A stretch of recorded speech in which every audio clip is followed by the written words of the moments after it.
Mga taga-Galasya Kapitulo 3. Kautusan o pananampalataya, mga handal kayong mga taga-Galasya. Sino ang nakagayuma sa inyo? Maliwanag na ipinahayag na sa inyo kung paano namatay si Jesu Kristo sa krus. Sabihin nga ninyo, tinanggap ba ninyo ang Espiritu sa pamamagitan ng mga gawa ayon sa kautusan o sa pamamagitan ng inyong pananalig sa inyong narinig tungkol kay Kristo? Talagang napakahanggal ninyo. Nagsimula na kayo sa Espiritu, at ngayoy nais pa ninyong magtapos sa pamamagitan ng inyong sariling lakas. Wala na bang halaga sa inyo ang maraming bagay na pinagtiisan ninyo? Mayroon pa naman siguro. Bakit ipinagkaloob sa inyo ng Diyos ang Espiritu? Bakit siya gumagawa ng mga himala? Dahil ba sa inyong mga gawa ayon sa kautusan, o dahil sa inyong pananalig sa inyong narinig tungkol kay Kristo? Tulad ng nangyari kay Abraham, sumampalataya siya sa Diyos, at dahil dito, siya'y itinuring ng Diyos na taong matuwid. Kung gayon, maliwanag na ang mga nananalig sa Diyos ang siyang tunay na lahi ni Abraham. Bago pa ito nangyari ay ipinahayag na ng kasulatan na ipawawalang sala ng Diyos ang mga hentil sa pamamagitan ng kanilang pananalig sa Kanya at ang magandang balitang ito ay inihayag kay Abraham, sa pamamagitan mo'y pagpapalain ng Diyos ang lahat ng bansa. Sumampalataya sa Diyos si Abraham kaya't siya'y pinagpala, at pagpapalain ding tulad niya ang lahat ng nananalig sa Diyos. Ang lahat ng umaasa sa mga gawa ayon sa kautusan ay nasa ilalim ng isang sumpa. Sapagkat nasusulat, sampay ng hindi sumusunod at hindi gumagawa ng lahat ng nakasulat sa aklat ng kautusan. Malinaw na walang taong pinapawalang sala sa paningin ng Diyos sa pamamagitan ng kautusan, sapagkat sinasabi ng kasulatan, ang pinawalang sala ay mabubuhay dahil sa pananampalataya. Ang kautusan ay walang kinalaman sa pananampalataya sa Diyos, sapagkat sinasabi ng kasulatan, ang tumutupad sa lahat ng hinihingi ng kautusan ay mabubuhay sa pamamagitan ng mga ito. Tinubos tayo ni Kristo mula sa sumpa ng kautusan nang siya ay isinumpa para sa atin, sapagkat nasusulat, isinumpa ang bawat ibinitin sa punong kahoy. Ginawa ito ni Kristo upang ang mga pagpapalang ipinangako ng Diyos kay Abraham ay makamtan din ng mga hentil sa pamamagitan ni Kristo Jesus.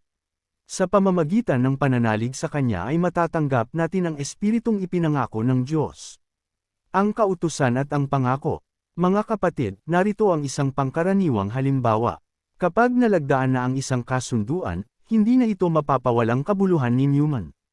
Hindi rin ito maaaring dagdagan. Ngayon, nangako ang Diyos kay Abraham at sa kanyang supling. Hindi sinasabi, at sa kanyang mga supling, na ang tinutukoy ay marami kundi, at sa iyong supling, na iisa ang tinutukoy at ito'y si Kristo. Ito ang ibig kong sabihin, pinagtibay ng Diyos ang kanyang kasunduan at ipinangako niyang tutuparin ito. Ang kasunduang iyon ay hindi mapapawalang saysay ng kautusan na dumating pagkaraan ng 430 taon, ni hindi rin mapapawalang saysay ng kautusang ito ang mga pangako ng Diyos. Kung ang pamana ay ipinagkakalob dahil sa kautusan, hindi na ito dahil sa pangako. Ngunit ang pamana ay ibinigay ng Diyos kay Abraham bilang katuparan ng kanyang pangako. Kung ganoon, bakit pa ibinigay ang kautusan? Ibinigay ito upang maipakita kung ano ang paglabag. Bago dumating ang anak na Punanggakuan, ibinigay ang kautusang ito sa pamamagitan ng mga anghel, sa tulong ng isang tagapamagitan. Ngunit hindi kailangan ng tagapamagitan kung iisang panig lamang ang gumagawa ng kasunduan, at ang Diyos ay iisa. Ang mga anak at ang mga alipin. Ang ibig bang sabihin nito'y sumasalungat ang kautusan sa mga pangako ng Diyos? Hinding-hindi. Kung nakapagbibigay buhay sana ang kautusan, ang tao'y magiging matuwid sa paningin ng Diyos sa pamamagitan ng pagsunod niya rito. Ngunit ayon sa kasulatan, ang lahat ng tao'y alipin ng kasalanan, kaya't ang ipinangako ng Diyos ay matatanggap sa pamamagitan ng pananalig kay Jesu Kristo na ibibigay sa lahat ng sumampalataya. Bago dumating ang panahon ng pananampalataya, tayo'y ikinulong ng kautusan hanggang sa ang pananampalatayang ito kay Kristo ay mahayag. Kaya't ang kautusan ang naging tagapangalaga natin hanggang sa dumating si Kristo upang tayo'y mabilang na matuwid sa pamamagitan ng pananalig sa Kanya. Ngayong sumasampalataya na tayo kay Kristo, wala na tayo sa pangangalaga ng kautusan. Dahil sa inyong pananalig kay Kristo Jesus, kayong lahat ay anak ng Diyos. Ang buhay mismo ni Kristo ang isinuot sa inyo na parang damit nang kayo'y mabautismuhan sa Kanya. Wala nang pagkakaiba ang Hudyo at ang Grego, ang alipin at ang Malaya, ang lalaki at ang babae.